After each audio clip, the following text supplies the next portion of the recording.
Hi children, today class denominator numerator అంటే ఏంటో తెలుసుకుందాము. ఈ క్లాస్లో మనము ఫ్రాక్షన్స్లో తెలుసుకున్నాం కదా, అదేవిధంగా న్యూమరేటర్ అంటే ఏంటి, డెనామినేటర్ అంటే ఏంటో తెలుసుకుందాము.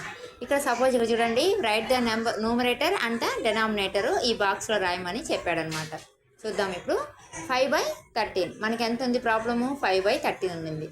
ఎప్పుడైతే పై భాగాన్ని న్యూమరేటర్ అంటారు. న్యూమరేటర్ అంటే ఏంది? పైన ఉండే వాల్యూని న్యూమరేటర్ అంటారు. ఎంత ఉంది?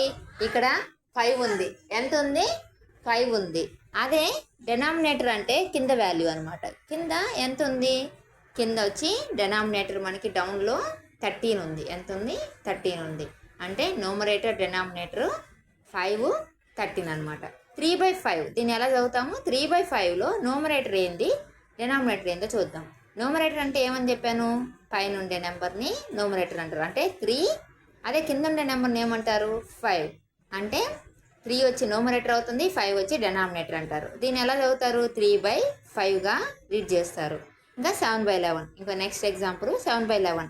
7/11లో 7 అనేది న్యూమరేటరు, అదే కింద డౌన్లో ఉండే నెంబరు 11 అనేది డెనామినేటరు అని చెప్తారనమాట. చూడండి నెక్స్ట్ 13/18. న్యూమరేటర్ ఏంది, డెనామినేటర్ అంటే 13 అనేది న్యూమరేటరు, డెనామినేటర్ 18 అనేది డెనామినేటర్ అనమాట. అదే నెక్స్ట్ ప్రాబ్లము 3/20. 3 అనేది న్యూమరేటరు, అదే 20 అనేది డెనామినేటర్ అనమాట. 20 అనేది డెనామినేటర్ అవుతుంది. నెక్స్ట్ 15/26.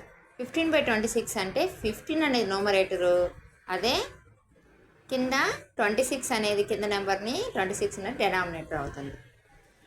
లైక్ చేయండి, షేర్ చేయండి. @learn. Thank you.